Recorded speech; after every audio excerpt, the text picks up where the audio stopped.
मान मेट्रो प्रकल्प को लेकिन बीजेपी भी द्वंद्व हम ना हबन।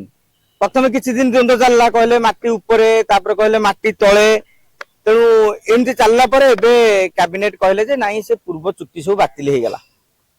तार युक्ति उपस्थापन कला जे एबे से समय ओडिसा रे आसी नाही फिजिबल हो नाही एते कथा कहले एवं किंतु अपराजिता षडंगी वर्तमान चिट्ठी लिखिले। अपराजिता चिट्ठी रो मु जोड़ी अर्थ बाहर करूची। गोटी अर्थ होची निकटरे मुख्यमंत्री को सांगे जाइथिले बसिकी कथबार्ता होउथिले दीदीटा तीन दिन मीटिंग रे मते शामिल होइछंती कानरे कथा होई परथांते भलो होइतांता। चिट्ठी लिखिया द्वारा से गोटे वार्ता देले जे मु मेट्रो चाहूची किंतु हम सरकार चाहू ना जहा फल कोन हबो जे सी काली मेट्रो प्रकल्प को नहीं गोटे लोक भीतर असंतोष प्रकाश पाई जाइथिबाई सब जिनिस लाभर हुएनि जोटा कि आम पूर्व कहते अपराजिता सब चिठी से लिखिं जे सब जिनिस लाभ क्षेत्र विचार करा जाएनि समय आसिले विचार करा दरकार किंतु जेहेतु भुवनेश्वर सांसद बर्तमान मेट्रो को लेकिन न कहे सी देखी स्टडी करदे जे लोक मान मन टी असंतोष प्रकाश पाँच जो मैंने स्वप्न देखुले मेट्रो टी हम नवीन हम एक करुले मैंने बंद करदे काले अपराजिता किए दोष देदेवे कि तेणु से निज आड़ झाड़ी जुड़ी हवा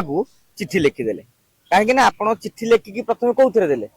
आप देखुन जेनेराली आम जो चिट्ठी लिखुचे क्या लिखुचे जहाँ को लिखुचे से चिठा फेसबुक छाड़ुं जे अमुक आज ये चिठी लिखिली कारण चिठीटा सब गुप्त रहे जदि परामर्श प्रस्ताव दौरान आप ओपन कर तुम मन भर किसी उह रही भाई हौ न हौ अपराजिता षडंगी को कई दोष न दिंतु तेणु जदि बीजेपी से क्षतिग्रस्त हम आगामी बीएमसी निर्वाचन में अपराजिता मुझे चाहूली एने कि दृढ़ भाव में राज्य सरकार युक्ति उपस्थापन करी मुझे कहूँ मेट्रो हो तेणु जदि एत लोक चाहते मेट्रो हो आज कैबिनेट बसुची कि मोहन माझी खूब शीघ्र गोटे स्पष्ट निष्पत्ति नहीं जातु कहीं आज मंत्री कहले कौन आम तो मना करनु आम गोटे स्थगित रखीचु चर्चा पर्यालोचना करुर प्रश्न हूँ 2024 रु 26 जाए जो 2 वर्ष चर्चा पर्यालोचना सरिलानी जे पुणी आउरी चर्चा पर्यालोचना जमती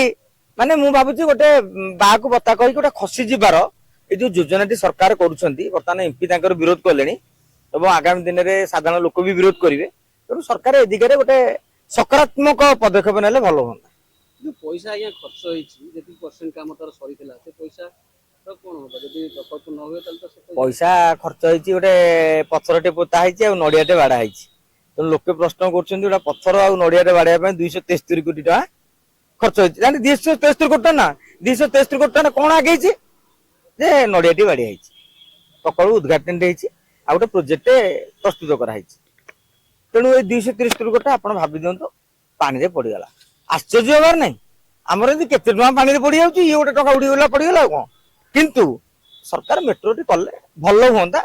आम ओडिशावासी हिसाब गोटे खुशी हूँ जो कहूँ प्रगति 2036 सुधा आम एत बाट जीवु 47 एत बाटे पहुंचू जदि आम आपर एत बाटे पहुंचार अच्छी 26 आज प्रोजेक्ट आरंभ कले सरू सरू 28 29 ताने चलिए तो क्षति हम ताने क्षति हम के 2030 बेलू आ 36 बेलू आम समृद्ध होचे 31 बेलू 32 बेलू आउ किसी बाट आगे जाइए तेणु वर्ष 2 वर्ष क्षति हम मैंने मो काल्कुलेसन जहाँ तेणु सरकार करदे भल हुआ।